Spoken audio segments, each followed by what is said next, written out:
everyone, my name is Kelly and this is the Rise and Shine homestead. As you can tell, it's the middle of winter up here in Canada. It's probably like minus 10 out Celsius right now. I think that's about 15 degrees Fahrenheit. And I've been doing a lot of dreaming about the garden and planning, and as I was thinking about this, I realized that I had one last garden video that I had not actually finished editing. We were kind of in the process of moving and renovating at the time, so just kind of got forgotten about. But I thought I would share that with you now as kind of a, I don't know, a flashback to the summer and looking forward to like next year. But currently we're at our new property, so you can see quite beautiful. I'm looking forward to being here in the summer, that's for sure. But yeah, I hope you enjoy this like little flashback. Hi everyone, my name is Kelly and this is the Rise and Shine homestead. It has been probably a couple months since I made a video. The summer got really busy, but I thought I'd try to like kind of sum up some of the things that I learned this summer and how things went, and kind of just show you. I mean, a lot of it has kind of like died or has been harvested, but I thought I'd give a little walkthrough anyway, so let's go take a look. One thing we harvested, or I should tell you the date, it's the middle of October, so yeah, middle of October. We've had some snow, there's definitely been some hard frosts, and we harvested our potatoes in kind of more the middle of September after everything, there was a period of like, I don't know, maybe 10 days where everything had dried out, and so we went and harvested all of the potatoes during that time. This is kind of like where the potatoes were. We've dug them all up. We used the excavator to do it. And maybe, I think I have a couple clips of when we were digging up all those potatoes, so I'll show you those. So let's kind of insert them. And then I have a few pictures, I think, of like the yields that we got. We are harvesting the potatoes over the next few days, so I wanted to show everyone that what that's gonna look like.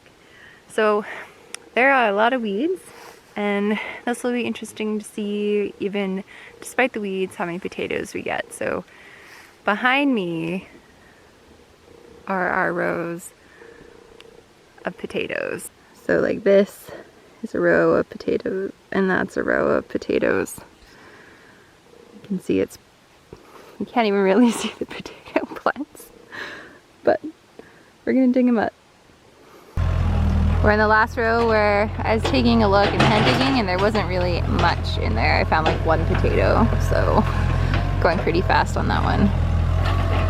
But there seems like there was more potatoes over here where it got more sun, and kind of gradually less potatoes. So like this was one row and that was one row. One row, one row, one row. You can see the closer this way, the more sun there was. Pretty cool.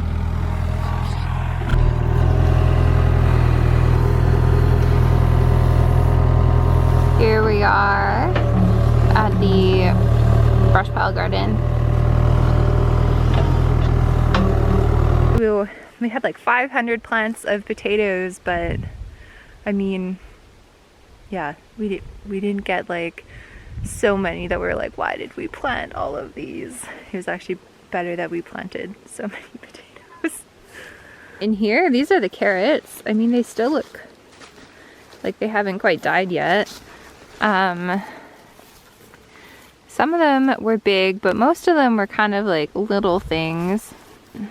They look like they were thinned a bit better. But yeah, see? Looks like a reasonable sized carrot. So thinning definitely helped. These ones seem to have been thinned well, and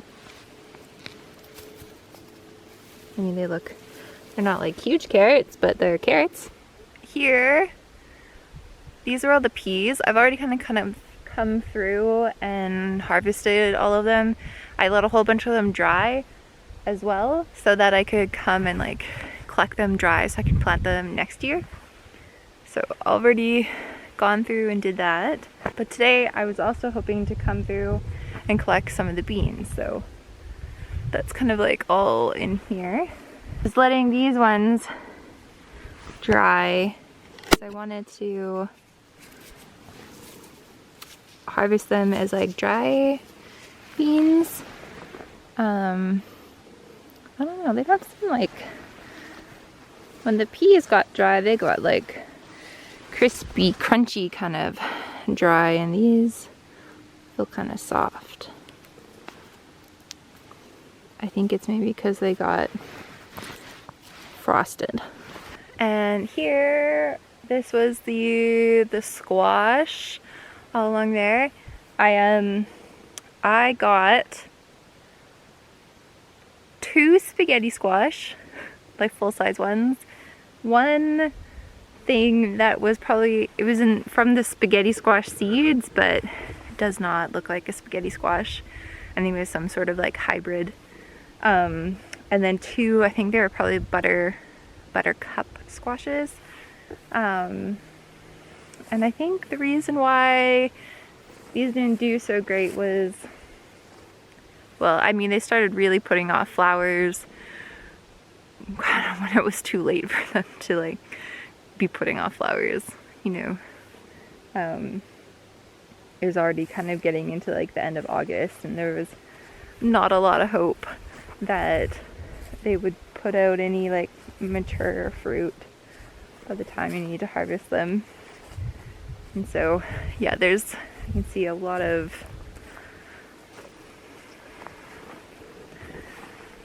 just kind of dead leaves.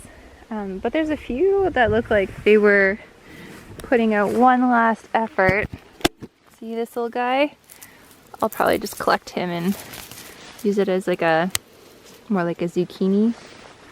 Let's see, are there any other ones like that?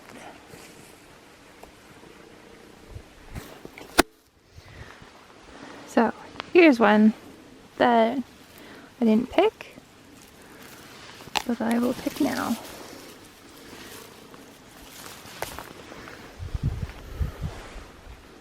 I have no idea what this is. Looks nice though. So these were the tomatoes that I planted outside. You can see they have been hit by frost. Can't even like really see them in here. This one, it looks like it did have maybe a couple tomatoes. Yeah, this one has like one on it. There's a baby. Anyway, the tomato plants that were outside did not yield very much. Another thing that did not yield very much is the corn. Here they are. It's like maybe the height of my knee. And see, it was trying to make cobs, but didn't quite make it. In here are some of the onions that I grew from onion sets. I'm gonna grab all these today. Kind of small. Didn't get like that big, but there's quite a few of them.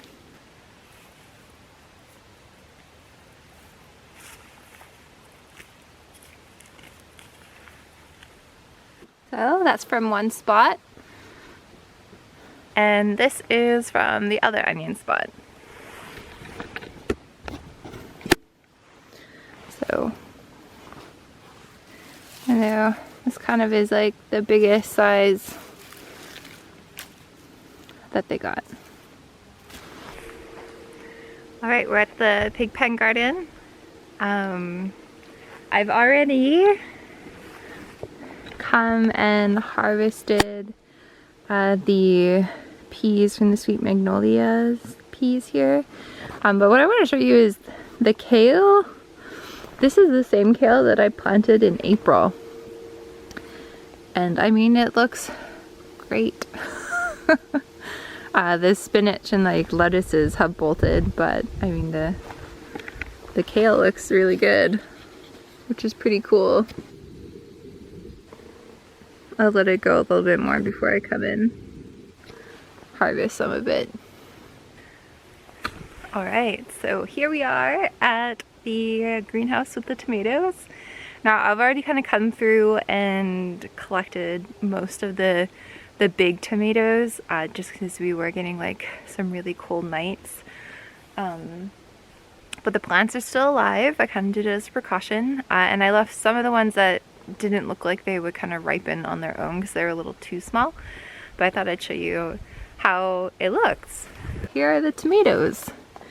I mean, they look pretty amazing considering that it's definitely like we've had like heavy frost on the ground that lasted until like noon, and kind of, yeah, I mean, it hailed today. Look way better than those tomatoes out in the field. Yeah, so some of these ones are like a little, these ones kind of get more like, the biggest ones are like filling up my hand. There's some fairly large ones I left over here. These ones also get probably like twice as big as that. There's one down here. Yeah, I did get some, like, I've had 3 like really big ripe like slicer tomatoes. So I had my tomato sandwich that I had been like dreaming about all summer, and I made like fresh tomato soup and all kinds of things. So I mean, had I got these in a little sooner and maybe the summer been a little warmer, it would have been a really good like tomato year. But I will show a little snippet now of kind of what I did harvest and what I'm hoping will, most of it will ripen. So ta-da! Yeah, so those are the tomatoes. I mean, pretty good haul. And the greenhouse made a huge difference, like massive. I don't know, I don't even know if it's worth planting tomatoes outside. So I got like maybe like 3 tomatoes off of the ones that were outside, and in here there's like lots. All right, we are kind of at the raised bed garden. First off,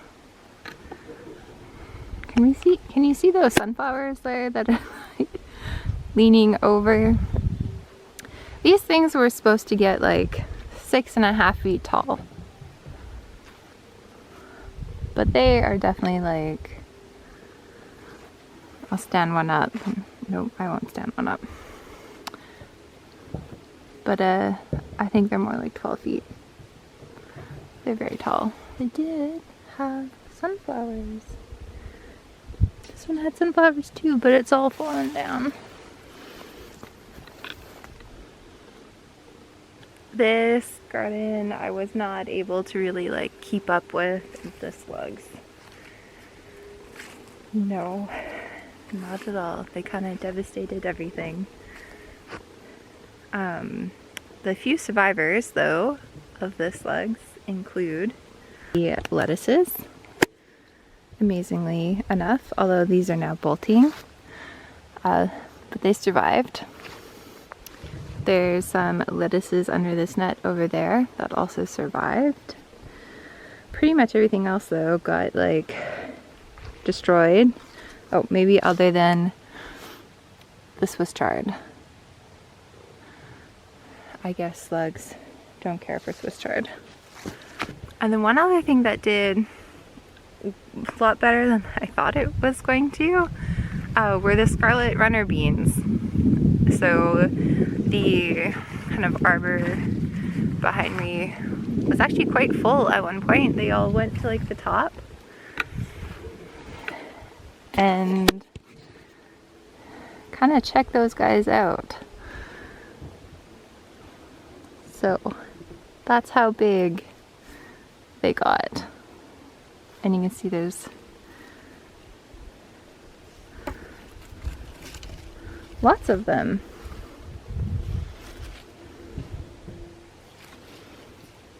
They're like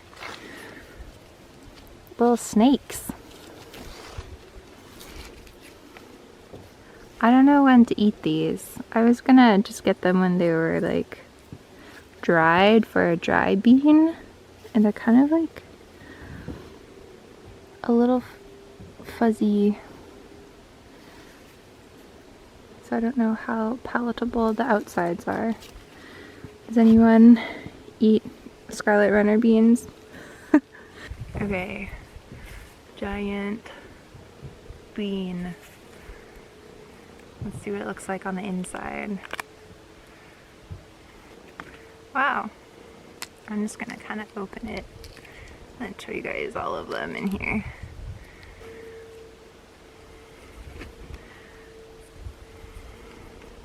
See all of those? Oh, lost one. But I mean, when I planted these, it was kind of a really dark black with pink. These are definitely more like a purple. I keep losing them. And a pink. Very pretty. That's really exciting. I hadn't opened any of them before. Nope. Wants to focus on my face. Well, I think that is it for this kind of gardening year. Yeah, it was tough. Kudos to all of those gardeners out there who like really stick with it. Some things I kind of learned was the need to like really get your spacing right, because I had so much room. I gave my plants a lot of space, but that made it a lot easier for weeds to come in. So you need to find the right balance where your vegetables are out competing the weeds but not each other. So kind of gonna work on that next year. Yeah, but I would say it was really rewarding. I enjoyed the whole thing. It was great to spend time outside, and even though it wasn't like a super fruitful year, it was still fruitful, you know. I still feel like that was a lot of tomatoes, and we'll still see about the carrots, you know. Maybe I didn't get a lot of squash, but I did get a few, so that's pretty cool. And I mean, the peas are really good. That's like one thing I'll definitely have to like continue to grow, are peas. They were like easy and just, yeah, felt good to get those, as well as the radishes. Enjoyed that. And I don't know what I'm gonna do about slugs, but I gotta figure out something to deal with those things, because they were just, oh, they didn't stop. What else oh, the lettuce, having like fresh lettuce for salads was like unbelievably nice. Yeah, no, I am gonna continue gardening next year. Might be in a few new locations, but yeah, looking forward to it. And thanks for watching, everyone. And yeah, I hope everyone else had good gardening experiences this year. And if you didn't, I hope it wasn't so bad that you were like, never again. You know, next year is like a redo, right? Yeah. Anyway, thanks for watching, everyone. Bye.